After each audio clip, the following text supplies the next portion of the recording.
What's up, Wildside besties and baddies? I'm Bailey. And I'm Chelsea, and we're here to walk you through the wild sides. From homicides to hosticides and everything in between. We're so glad you're here, so buckle up and enjoy the ride. Are you ready to jump into this episode, even though we're emotionally raw? Yeah. Oh, yeah. Oh, absolutely. I'm like, just pour some salt on that. So what you guys didn't hear is the 30 minutes before we start recording, Chelsea and I are discussing, family dynamics, nuclear and extended family dynamics. We are not literally, but hypothetically diagnosing different people and like Googling what does that do for us and how you heal from that, a whole bunch of stuff. Hey, man, sometimes just a quick old Google search can point you in the right direction. I'm not saying that you should rely on it for full-blown therapy or mending all your wounds, but hey, man, that's all right. Get a little Google MD in there. Well, what's interesting is, so I'm presenting the case today, and Chelsea had to emotionally unpack before we got recording. And what's crazy is the theme of our unboxing session was what? Emotional abandonment or something? Yeah. And a huge theme of this case is abandonment.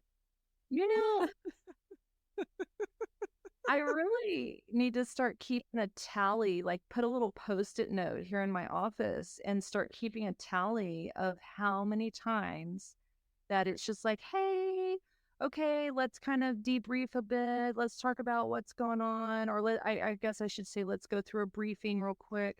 And then we're like, oh, that's weird. By the way, that's exactly what our case is about today. Yeah, I should do some research so I can, dub something in the psychological field.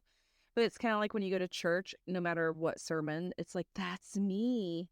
Yeah. Or a horoscope that you read, it's like, that's me. So I don't know. I don't know if it's just like a message, a million-degree message where everybody can take something from everything. I don't know. I don't know what that phenomenon is. But today, we're going to be talking about the craziness of two people.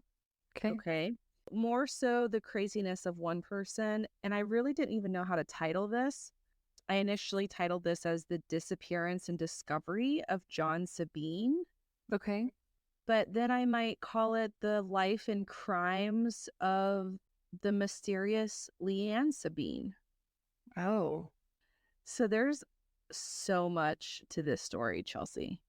The only thing that I wish was different already just from the get-go is I wish that their last name was not Sabine. I wish it was Satine. I knew you were going to say that. And we could From Moulin Rouge.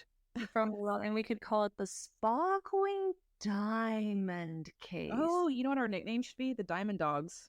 The Diamond Dogs. Chelsea and I and the Wildsiders, we're Diamond Dogs. I always love that from Moulin Rouge. But yeah, so I just want to do full disclaimer. There is a book about this.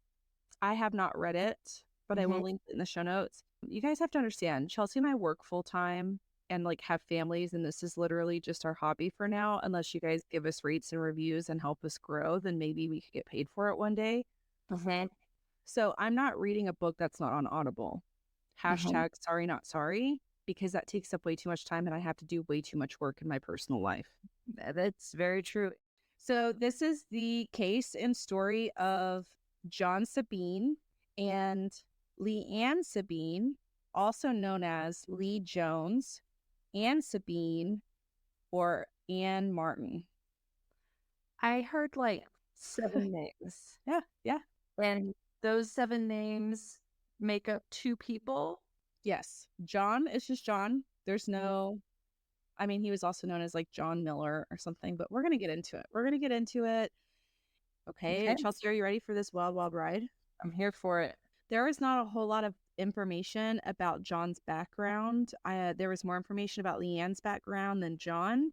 There's a lot of secrecy and like speaking of truths and lies in this case, even like the reporting, even journalists were like, we don't even know how much of this is true and how much of it isn't. So there's a lot of like, they're from this place or they're from this place. Nobody really knows. Yeah. You know what I mean? Yeah. All right. We're going to start at the very beginning because I think that makes it make a little bit more sense as far as personality. So Leigh Ann Sabine, she was born in Wales in 1947. Okay. She, along with a sister Susan, was born to Ronald and Margaret Evans. And Lee's life started off with a lot of difficulties because she was abandoned by her mom when she was 5. And so after that, Leigh and Susan grew up between relatives, like a Catholic orphanage and state-run homes. And when their father Ronald remarried, the girls ended up moving back home with him and his new wife briefly. But it was reported that Leigh was wild. She was reported as being rebellious, scheming. She was always lying about something. Okay. And so, because of this, Leigh was sent to live with her Aunt Dorothy and her Uncle Leslie when she was about 16 in London. Oh. Her dad and stepmom were like, no, we can't handle this child. She was shipped off to Dorothy and Leslie, and she unfortunately had structure, like had stability, but she didn't have any structure because Dorothy and Leslie didn't have kids, and so they like overindulge with Leigh. Okay. According to one article, a family member stated that there was a nasty streak in Leigh. She was a devil child. She would tell lies and cause trouble. She did all sorts of nasty things. Oh, man. Little trash kid. Little trash from the very beginning. Uh-oh. And so Dorothy, hoping to kind of encourage Leigh to do something more positive and productive with her life, she encouraged Leigh to follow in her footsteps, and that was to go and work as a nurse because that's what Dorothy did. Okay. What's so funny? Just like, hey, let's take the nastiest, lionest, like craziest person and let's throw her in and have her take care of other people. I mean, isn't that what most mean girls do? They either become a therapist or a nurse. Well, no offense, you guys, but that's true. Anyways, so Dorothy, she was an assistant matron at St. Mary's Hospital in Paddington, and she trained as a nurse. So she encouraged Leigh to go down that path, but unfortunately for Leigh, her road forked and she chose a much darker path. Oh. By the time she was 17, she would end up meeting her future husband, and it was a man named John Sabine. Okay. She was 17 and he was 11 years her senior. Ew. She met him while he was in the hospital as a patient being treated for some wounds, for some injuries. And this is where he met the young, beautiful nurse that helped nurse him through some injuries, and they subsequently fell in love. Okay. All right. That's cute. It gets really uncute. Oh, no. Like disgustingly uncute. Oh, no. So John, he was a Korean War veteran. He was a married man with 2 children. Okay. But that didn't stop him from beginning a whirlwind romance and torrid love affair with the 17-year-old nurse. Dumb. Yeah. Shortly after they met, Leigh found out she was pregnant with their first child. Oh. And John left his whole ass family and they ran away together, him and Leigh. Oh. Okay. All right, John with a J. So Leigh and John moved from the UK with their first 4 children to Australia in the 60s. So they moved from the UK where they had 4 children. They moved to Australia in the 60s and then later moved to New Zealand. Okay. They quickly welcomed 5 children. So in this short succession, they welcomed 5 kids. So they had 4 kids in the UK, moved to Australia, moved to New Zealand, and somewhere in that Australia, New Zealand, they had 1 more kid. So now they have 5. Correct. They didn't have 5 more Oh, kids. no. Australian. A total of 5. Total of 5 kids. Yeah. Party of 7. Yes. So the oldest was Susan, followed by Stephen, and then Martin, and then Jane, and then Leigh Ann. Okay. Not to be confused Leigh with Ann Jr. Yes, but it's spelled differently. How do you spell Leigh Ann? Leann is the daughter, and then Leigh Ann, Leigh. Oh. You know what I mean? Yeah. Remember when we lived across the street from those neighbors and they had Lila and Lila? Yes, Like I do. the mom was Lila and the daughter was Lila, but there was no like nickname. It was just like, yeah, this is Lila and this is Lila. And you're I've like, contemplated if Zach and I had another child and it was a girl, I'd name her Bailey, just because I love my name. Yeah, I've always loved my name. It's a great name. So I don't know if you want to, check the box of that's super narcissistic of me, but I also love the name Shelby. We have a cousin Shelby, but I can't name. We have a cousin named Kendall, and I love that name, but I can't name my children that same name. You know what I mean? I know. Like our family kind of took all the names all at once. Great names. Greedy. Yes. Okay, so they moved to New Zealand finally, and they had 5 children. However, early on, Leigh Ann and John's relationship wasn't as warm and fuzzy as it was made out to be when they first met. There was a lot of difficulties in this family dynamic and in this relationship. Yeah. They were like the anti-Leave It to Beaver family system. By 1969, the couple decided that they needed a change. Leigh was desperately, I'm trying not to laugh, I'm so sorry. Leigh was desperately trying to make it as a cabaret singer in Western Australia. Wow. And as a model, some reports say she modeled, some did not mention that. It's, again, there's a lot of reading between the lines with this woman. So because of this, the couple decided it was time to make a move. At the end of 1969, John and Leigh Sabine left New Zealand and headed to Perth, Australia, leaving their 5 children at a state-run nursery in Auckland. Right on. Is that the theme? Is that the literal theme for today?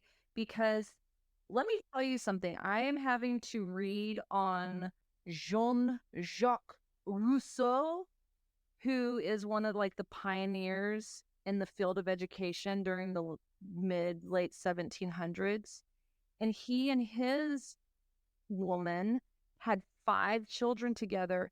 Immediately after they were born, he sent them to a founding house, which was essentially like an orphanage, and then went on to write all this stuff about how to raise children and how to educate children. Yeah, it's pretty terrible. What is going on with having 5 kids and just leaving them at someone's doorstep? Come on, man. Yeah, it's wild. I don't know how, and I don't want to sound super judgy, but I couldn't just leave. I couldn't just like leave my kid and just be like here, But I think it's one of those things like we talked about in the Lacey Fletcher case. Is I would rather you not just leave your kids at a random place, but make sure that they're taken care of and wipe your hands, than to drag them through a life of abuse. But I don't think there's any way that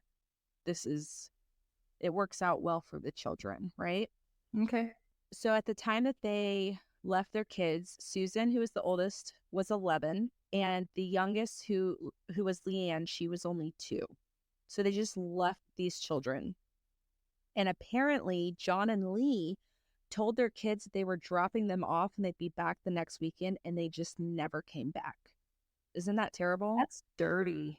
The children were taken into care by New Zealand Social Services, and that was that. They dropped their kids off and left town, and the kids ended up going into, and I'm going to talk more about the kids because they've interviewed them, but essentially these kids experienced so much abuse in the foster system, just years and years of bouncing around in abuse. Yeah. And the middle child, Martin, sadly in 2000 ended up committing suicide. Mm.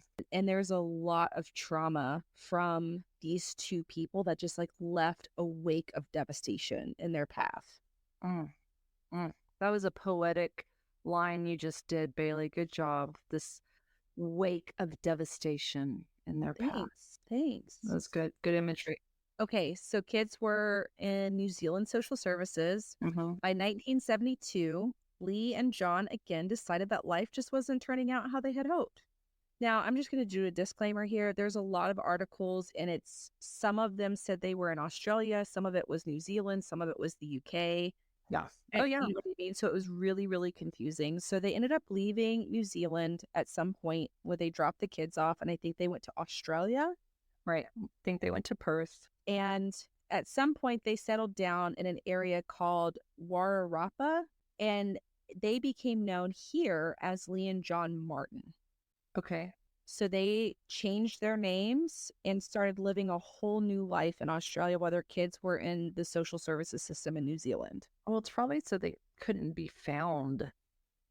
And I'm going to get to that because there's more. There's more at every turn in this case. I feel like this is going to be an eye roll and sigh case for me where it's just like, Probably. Okay. And while they were there, the couple started to import show dogs and worked at an American cigarette company. And there was a friend that they were friends with while they were at this place doing show dogs, and her name was Maureen. And she said they were personable, but oh my, what an enigma. They were very involved in the show dog world. She was very involved, as he was, with Springer Spaniels. Ooh, I do like Springer Spaniels. They are surely cute dogs. Yeah. And so even the people who knew Leigh and John were like, they were super charming and charismatic and personable. Mostly Leigh. John was a little bit more quiet and unassuming, but there didn't seem to be anything off about him, except nobody really knew a lot about them. You know what I mean? Yeah. And so Leigh and John ended up living this show dog life for like 12 years before deciding again, I think it's time to reunite with our kids. All right. Cool. Yeah, the story kind of changes between 1984 and 1985, but sometime in that time, John and Leigh made their way back to their children. And the kids were shocked, naturally, because they hadn't seen them by this point. I think it had been like 17 years or something, 15. Yeah, they were like, years. When you said next weekend, was that code for 17 years? I mean, yeah. What's and we can't forget here? John's original first two children. Oh, that's right. That he just completely skipped out on. Well, that might have been a blessing in disguise. Yeah. And the kids were like, wow, fancy seeing you here after they skipped out of town. And when John and Leigh turned back up to New Zealand, they were just like, oh, what had happened was, right, we were in poverty. Like, we couldn't afford to make it back when we left. Like, we tried for years and years to make it back to you guys, but like, we were penniless and like living in poverty, and we could never find the money essentially to make it back. Right. Yeah. And that's why I mentioned that person earlier, Maureen, who was like, no, they were into show dogs. They would entertain people. They would have like house parties. They were not penniless and in poverty. Right. They were living their best show dog world lifestyle. Sure. Yeah. And Leigh and John were just like, we were desperate to get back to you guys. We missed you. That's the literal worst. These are the literal worst people. Right? In an interview with Philip Dewey, the couple's son Steve said, they came back when I was 23 and tried to make amends. We lived in Australia for a while when we were kids, and their story was that because he was an accountant, he had ripped off someone, and they came back to New Zealand with the money. My mom was a cabaret performer, and they said they went back to Australia for that, but he got arrested. She stayed out there with him, and things just escalated from there. At the time, as a young man, I wanted a family, so I just let it go. People ask why we took them back, but we said that all our lives, all we wanted was to have a mother and father that we never really had. but it only lasted a few weeks. Yeah. And so Steve was like, this is the story they told us. This is what they're telling us that happened. We're young. We wanted to build a relationship with our parents because that's, I think, naturally and intuitively what we want. Yeah, for right? sure. And unfortunately, what is it that you always say, Chelsea? Tigers can't change their stripes or something? Yeah. Yeah. Tigers can't change their stripes. And I think that's the case here because this happy family reunion, unfortunately, was super short-lived. Mm. According to reporting from Australian network, Nine Network, John and Leigh's youngest daughters, Jane and Leigh Ann, had moved in with their parents when they came back, right? So they had this reunion. They said, we miss you, we love you. Two of their girls moved in with them, but not long after, like less than 2 weeks from what I gather, they kicked their kids out of their house. And then apparently there was some sort of confrontation between Jane, one of the girls, and Leigh that led to her appearing in court. Okay. On an assault charge. Okay. But it was later dismissed.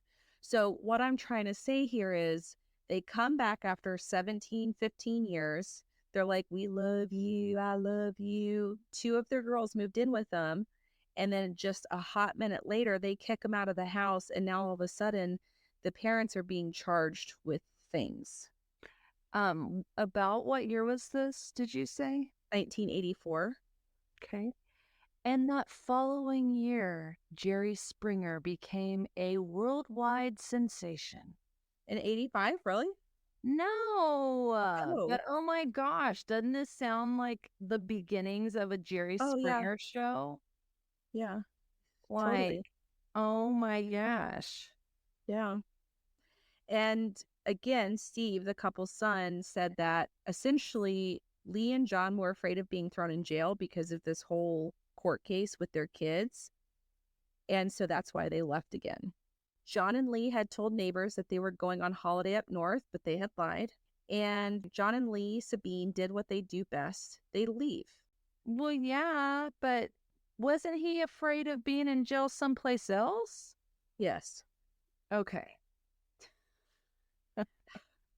These people are just like, you can't make this up. Am a man of constant sorrow. I've seen trouble all my days. Yeah. John and Leigh were just super selfish people. They always thought of themselves, never thought of the children. And before they ended up booking town again, at this point, Steve, again, he's like 23.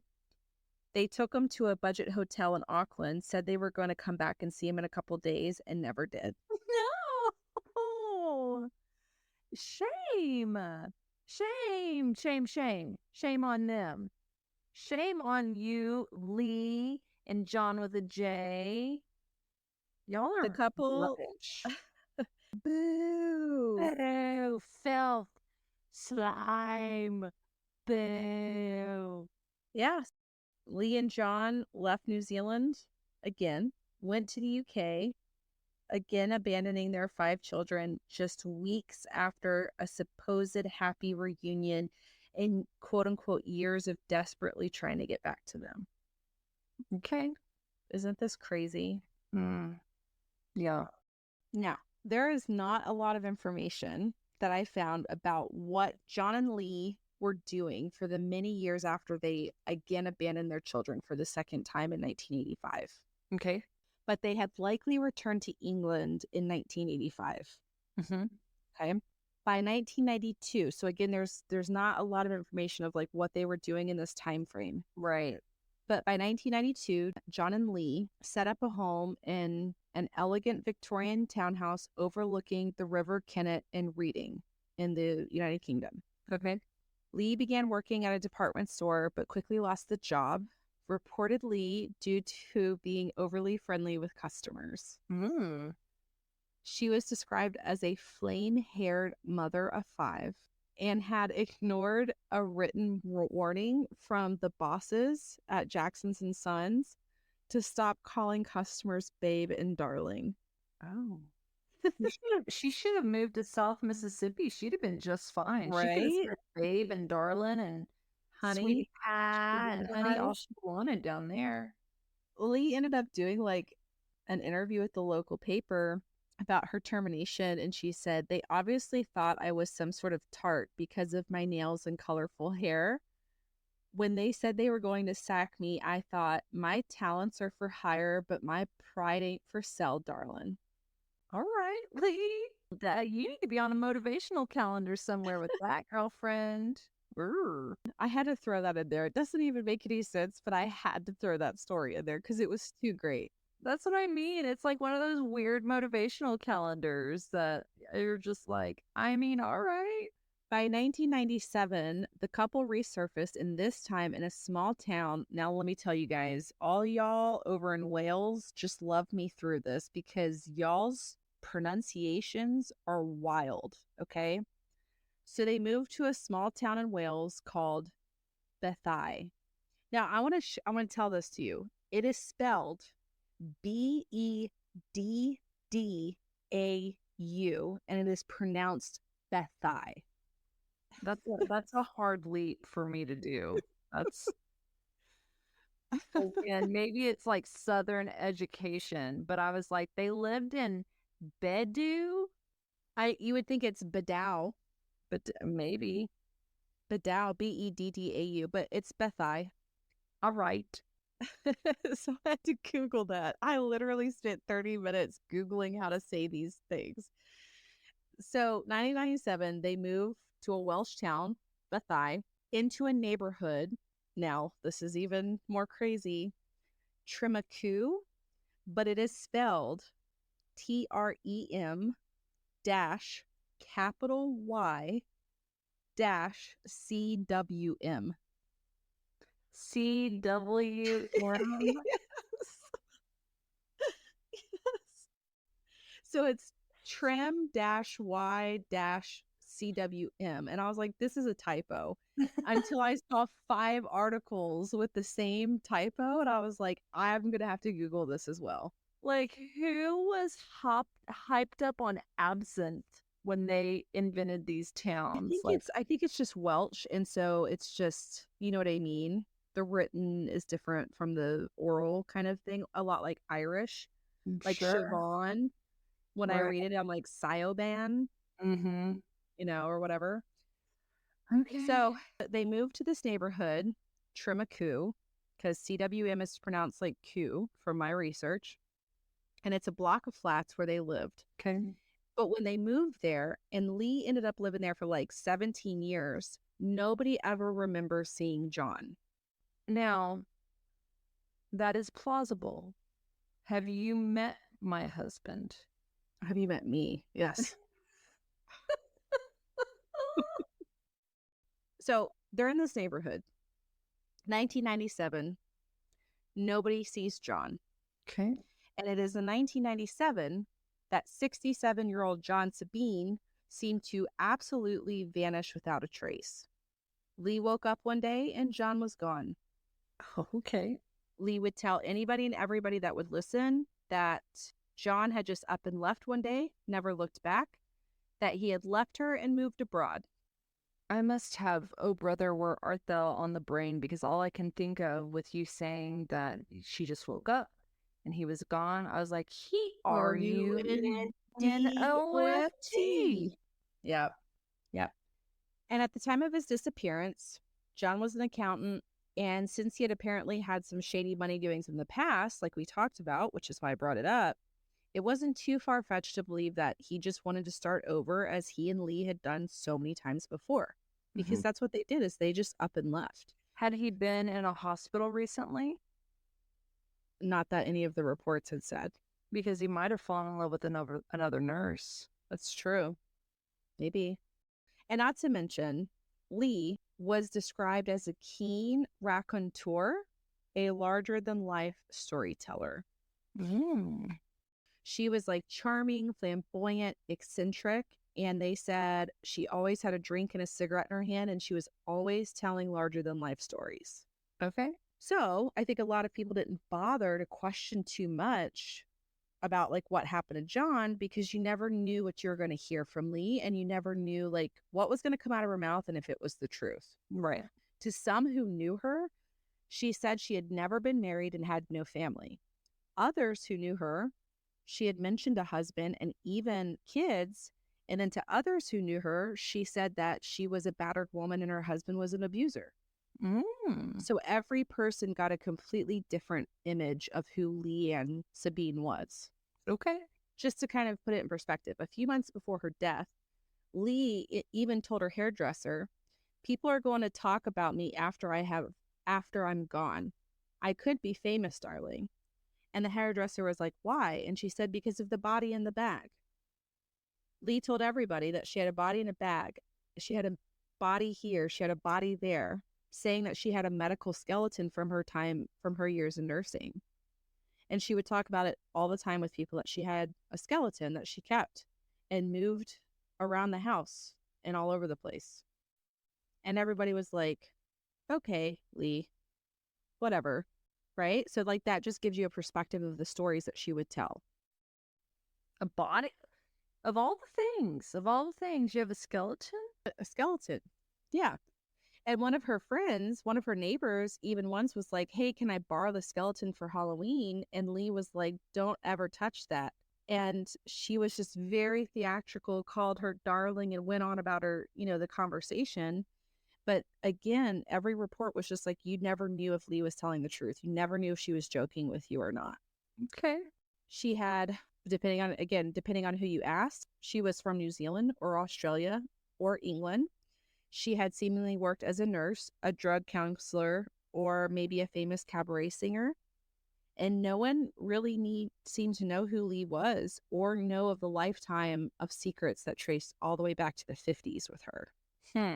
Following John's disappearance in 1997, Leigh continued to live in the flat and carried on with her life, and her focus turned to her home and garden. Okay. The flat that she lived in was a shared flat, right? So it was a building that was 4 flats together. And they had a shared garden. And it was kind of neglected. And so her mission was she was going to turn this neglected garden into a piece of paradise.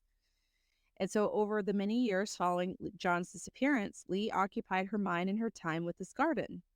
Her neighbors reported thinking her mad because she would go out there every day, especially since her flat was the only flat that had no views of the garden. And they're like, "Why is this woman so obsessed about working in the garden, even though she doesn't even see it, right?"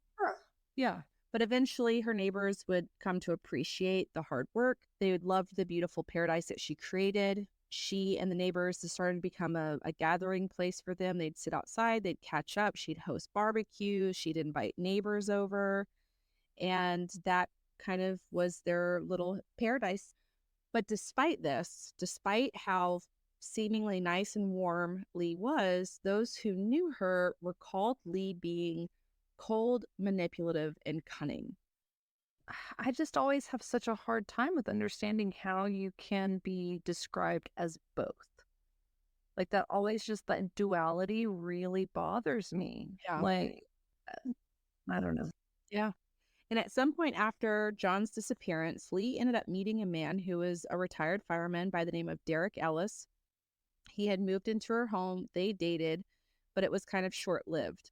One of Derek's daughters claimed that Leigh was, again, a cold-hearted ice queen. Oh. They essentially think that Leigh used Derek, abused him, and then when she was bored, she kicked him out. Derek and Leigh had a rocky relationship, and many believe that Leigh drove Derek to drink. Oh, literally drove him to drinking. Unfortunately, in 2010, Derek passed away, and he was only 59, and he died from alcoholic liver disease. And many believe that it was literally the result of his relationship with Leigh. Now that's crazy. That is literally bizarre. Yeah, like all of the reports were like she was so awful that he literally died of alcoholism as a result of this dynamic. It's like PTSD from the few months that he was with her. He wasn't even with her for that long, right? Right. And Word. after his death, Leigh placed a tribute to him in the local paper saying, "Love and peace, darling." Okay. And also by this point, I just want to point out that Leigh still had almost no contact with her children for years and years and years. Mm-hmm. And by October of 2015, so now we're in 2015, Leigh had previously, so she had suffered from breast cancer, but by October of 2015, she ended up taking a really bad fall in her home in Bethai. And she was taken to the hospital. She was scanned, and it turns out that she was like riddled with cancer, Oh. like brain cancer and other types of cancer. And in her last moments, Leigh bought a will writing kit from the post office and stated she wanted to leave everything in her Victorian home to her friend. She left written instructions for her home to be cleared after her death. So now, almost 20 years after her husband's disappearance, Sabine succumbed to brain cancer and ended up dying on October 30th of 2015 at the age of 74. Okay. Her neighbor, Michelle James, acted as a carer for Leigh in her final days. And over the years of their friendship, Leigh would joke about having this medical skeleton wrapped up in the garden. Again, people were just like, "That's weird." And she'd just go on and on and on about the skeleton that she had. And so a couple of weeks after she passed, on November 24th, 2015, Michelle, the neighbor, and her friend, I don't know if it's Rian or Ryan, it's Rhian. I'm going to say Rian, and I apologize so much in advance. But Michelle and friend Rian Lee decided to play a prank with the skeleton. So Leigh had passed. She left a lot of this to Michelle. The two women knew about the skeleton was wrapped up in like a big package under a plotting table in the garden. And so they're like, "We're going to bring it in. We're going to set it on the settee, and we're going to prank our friend Gareth." Michelle was going to call Gareth to tell him to come over to meet her new boyfriend. And then he would see the skeleton as a joke. It would scare him. Ha ha. Kind of innocent little prank. Sure. The women went out to the garden where the fake skeleton was wrapped in gray packaging in an old wooden frame. They moved a baker's tray that had been dumped on top. They cut through several layers of plastic, cardboard, and tinfoil before they were hit with the most terrible smell. Both women looked at each other. Michelle froze, and she was like, "There's a dead body here." Like, that's not a medical skeleton. That is a decomposing human being. Yes. And Rian was like, "Michelle, don't be stupid. She told us it's been out here for years. The smell and wetness is probably stagnant water." Sure. What any sane person would want to believe. Right? But Michelle was like, "Nah, nope." So she called the police. Now, just to kind of paint this picture, this garden, again, was shared by 4 flats, and the entrance was through a communal hall. There was a gate on the side, but it was padlocked. I just want you to understand the layout of this place. Mm-hmm. And so when investigators came, they ended up speaking to all of the occupants of the flats. According to the investigators, there's a killer on the loose, and the likeliest suspects were the tenants in one of those 4 flats, because there's a body in a shared garden with those 4 flats. Right. And it's not easily accessible because it was padlocked. Right. So when the officers got there, they ended up initially asking Michelle, because she was the one who found the body, and they asked her to come down to the station for an interview, but then told her she was being arrested on suspicion of murder. Well, that's not very nice. Poor Michelle. I mean, I guess the moral to this fable is like tortoise in the hare or something. You know, it's like, don't prank your friends with someone else's skeleton. You'll Right. end up in jail. I mean, the good news is she wasn't in there super long. She was released without charge on December 11th. So it was a pretty quick turnaround. Let's kind of get to the body. The body was in really good condition. It was easily identified as soon as you could see it that there were fractures to the skull and eye socket.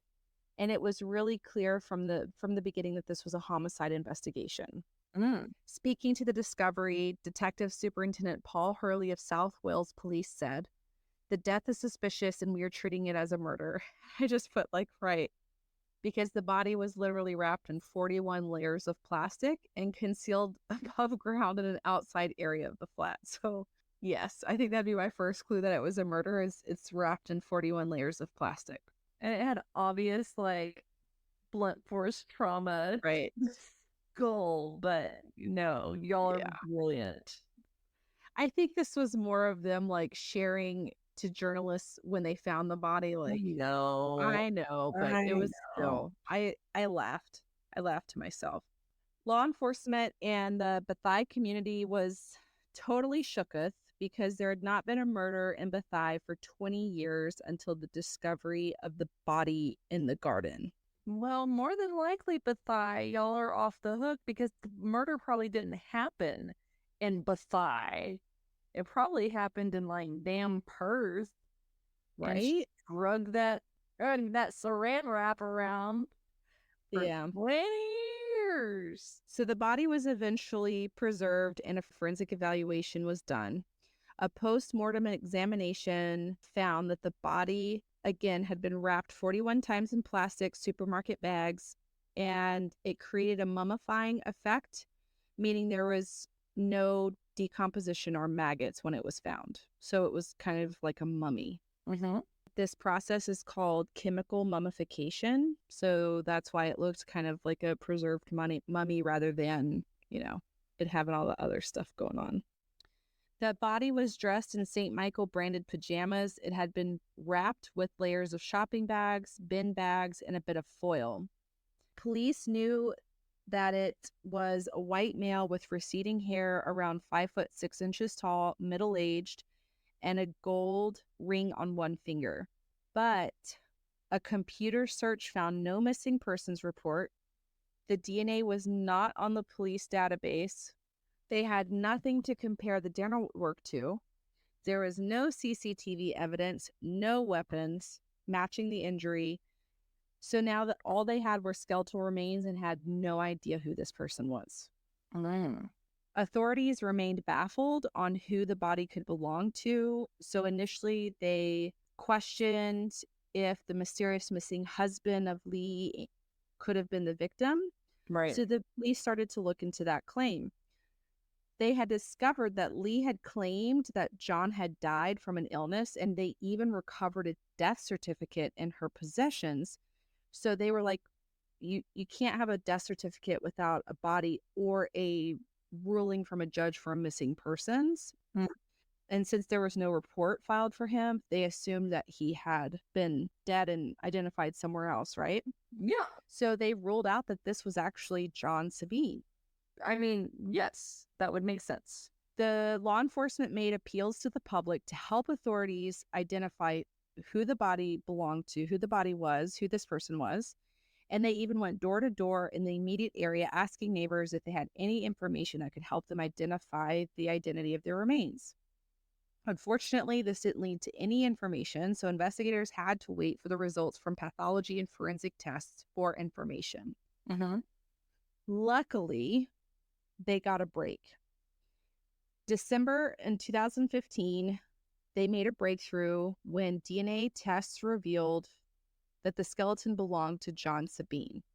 I couldn't figure out exactly how, but it was like family provided DNA that they ended up doing to figure out that it was John. Right. It's probably in a very obviously like more scientific thing. It's probably like when you send in those 23andMe or Ancestry.com DNA things, and you'll pop up, right? Like these random hits where it's like, do you have any families and relatives in California? And it was like, I mean, I had a girlfriend at one time, but we didn't have any kids. It's like weird. Right. We get weird stuff. So that's how they ended up finding out that the remains were, in fact, that of John Sabine. Okay. A post-mortem examination carried out by a forensic pathologist, Dr. Richard Jones, said the way the body had been wrapped meant it was well preserved. He identified the cause of death to be blunt force trauma to the head because he had suffered a number of skull fractures, which were consistent with an assault. Okay. These were considered most likely the cause of death. Now that the identity of the body in the garden was known to be John Sabine, the next step was to identify who killed him. When they uncovered the body, again, they found that he was in his pajamas and wrapped in shopping bags, and they were able to deduce that because of the wrapping bags and the pajamas found, that he had died in the late 90s, but they couldn't determine an exact date at that time. But interestingly enough, investigators found that John's state benefits and pension continued to be paid into a joint account decades after his disappearance. So this perked their ears. They learned that there were, in fact, no missing persons report on him anywhere, as I said before. And this was in the UK, New Zealand, Australia, nowhere. Now, one thing I want to bring up real quick is, do you remember the neighbor, Michelle, who was initially arrested and questioned? So it was during that time that she had told them about her neighbor Leigh, about Leigh Sabine, which was the first time they had heard Leigh's name. So they had written it down, but once they found out this information about the deposit of his pension going into an account, that there was no missing persons report, obviously that brought Leigh back into the central focus for them, right? Sure. Yeah. So they turned their attention to Leigh, and come to find out a couple of things. Wouldn't you know that they ended up finding forensics when they uncovered the body, and all of this was, I just want you to know that this is all happening over days and weeks, if not months, right? All of these clues, all of these pieces. When John's body was discovered, they found one hair that did not match the victim. And they had no idea who the murderer was, but they had this one long hair.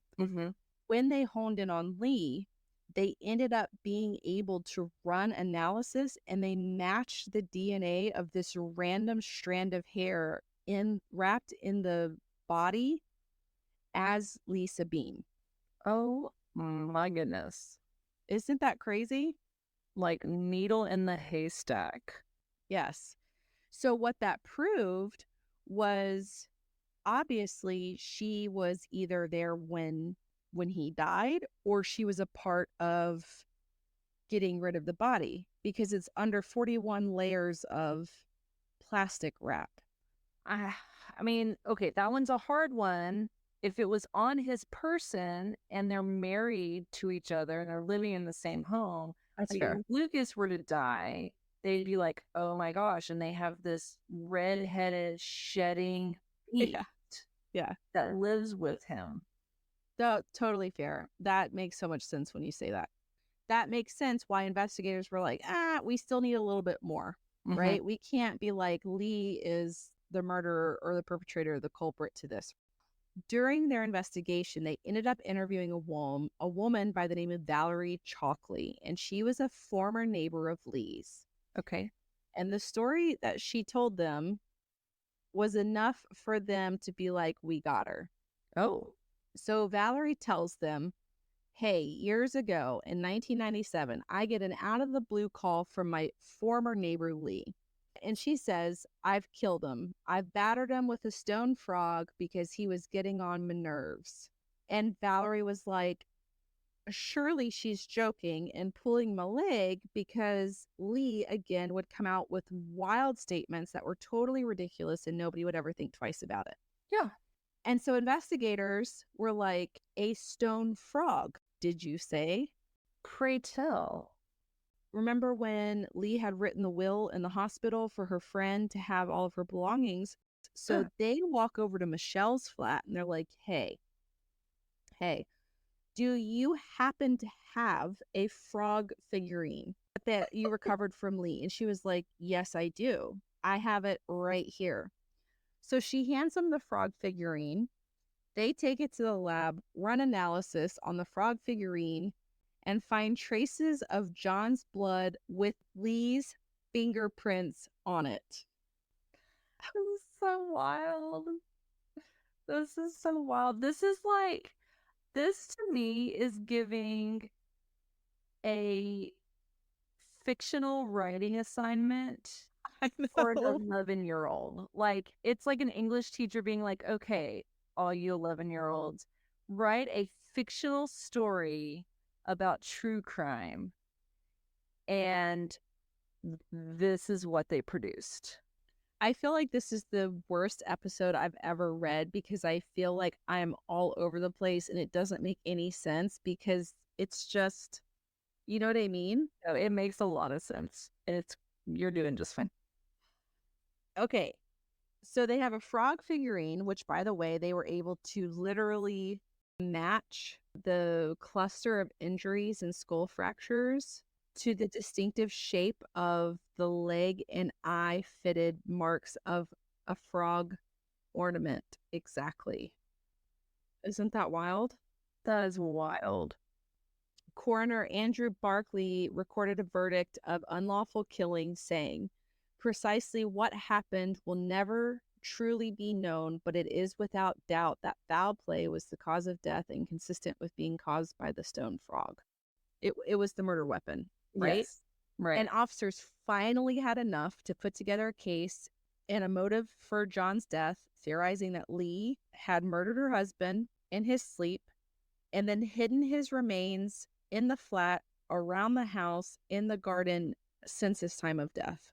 It was Leigh Sabine in the bedroom with the frog figurine. Yes.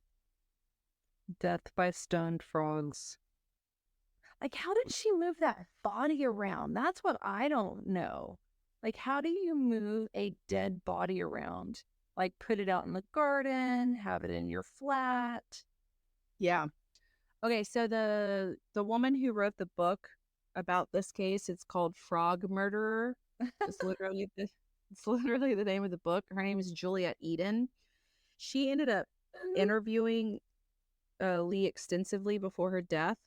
And this is something that she said about Leigh, an article, and I just found it really interesting. She said, Leigh was highly intelligent, very confident, and quite mad. She called everyone darling and hid her secrets behind a crazy, flamboyant demeanor. I always found that puzzling. If people have something that they want to hide, usually they stay quiet and tuck themselves away in a corner. But Leigh was the opposite. She hid in plain sight. So Leigh Ann Sabine not only killed her husband with a stone frog ornament because he got on her nerves, but she literally kept his body for nearly 20 years, moved it all over the place before he was finally discovered. Well, and essentially told people about it. And told people about it. Yeah. And so, kind of to tie this up, Leigh and John's children have spoken about their experiences with their parents extensively. So there's a lot of interviews with them, and they're interviewed for the documentary, and I would like to watch that, but I can't. I haven't been able to yet. Jane Sabine had shared with journalists that she felt she has been robbed of her history with her parents when her parents abandoned her and her 4 siblings 47 years ago, sentencing her to, quote, a childhood of foster parents, abuse, and a life without a sense of identity. Yeah. She said, I feel disconnected. I am the age I am now, yet I am still that little girl with the need to know, that need for a sense of belonging. Yeah. Steve, one of the other children, went on to say that Leigh was, quote, a conniving bitch. Oh. If anyone was going to do it, she was going to do it. My father was actually a good man, a soft-hearted man, but she was a conniving bitch. She controlled him, but he loved her to pieces. That's always such an interesting dynamic to me, right? One that just seems to be like, other than following this crazy person around like a little puppy dog, they're actually pretty normal. But the spell that these other people have over them, kind of wild. Yeah. Christopher, who was one of the sons from John's first marriage, he ended up saying she was an evil woman. She knew what she was doing. She told a pack of lies all of her life. When I was told they had found my father's body, I couldn't believe it. I hadn't seen him in 27 years, and we didn't know if he was dead or alive. I tried to contact him many times, but he never replied. Now we know why. Yeah. the other thing is there is a documentary on this case, but it is only available on Sky TV, which is in the United Kingdom. Like I tried to pirate it. I tried a whole bunch of ways to try to get access to this documentary, and I couldn't. So I haven't seen the documentary because I didn't have access to it. You guys in the UK, lucky for you, shoot me some information to, if I get something wrong. Well, I mean, you didn't try to pirate it because you're a very ethical, well-grounded, law-abiding citizen. But my husband tried to pirate it. But asking for a friend. Yeah. So if you guys want to hear more about this case and the interviews with the kids, definitely check that out. Yeah. The other thing is the women who discovered the body, they talked about like having to go to therapy for months and months because it was so traumatizing for them. Sure. Like dig up a literal whole ass person.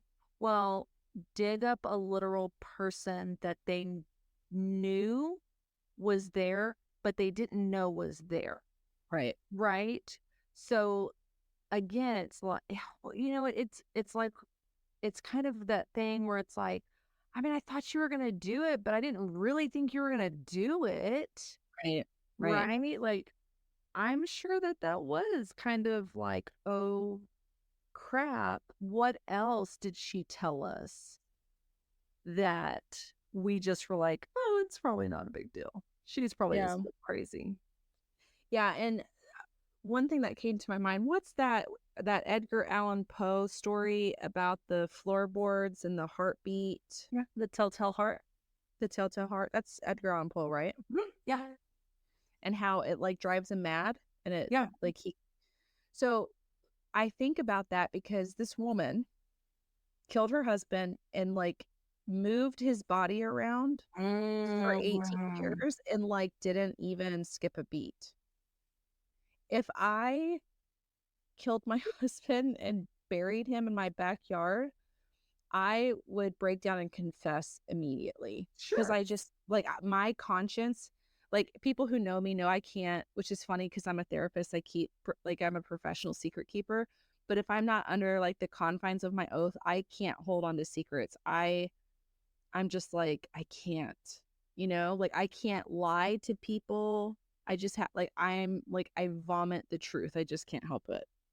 But yeah, I mean, this woman had her secret until she died, and she took it to the grave with her, just like all of the other lies that she told. You know what I mean? Like she just never came clean. She never told the truth, even until she died. Isn't that crazy? It really, I mean, it's just hard for me to wrap my brain around somebody being that ... that manipulative, that unremorseful, that because I feel like most of the time you get some form of remorse, some form of an inkling of something.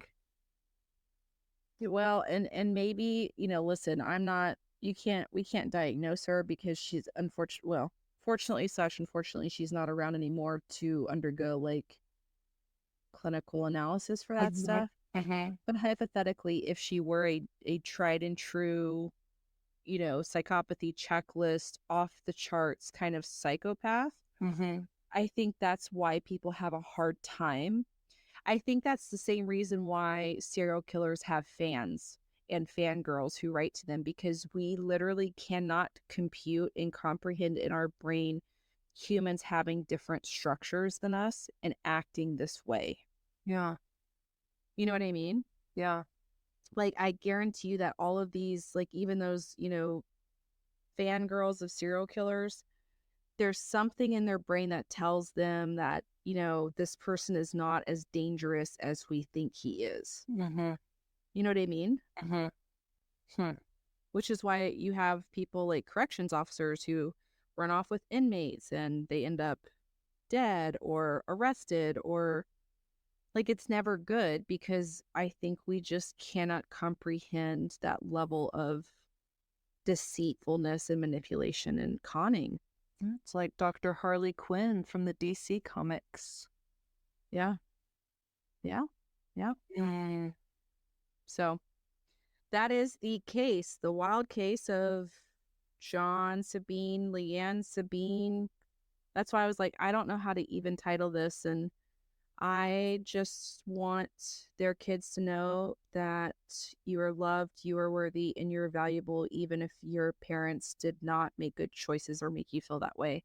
Their behaviors are not a reflection of your worth or value. Yeah. So much love. That's a lot.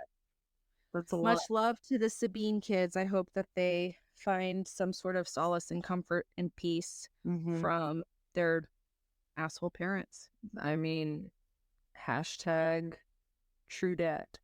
True debt. Well, you guys, thanks for hanging out with us through this wild and crazy ride. Yeah, I'm still chewing on a lot of that. So until next time, we will catch you on the wild side. Bye, guys. Later, Gators.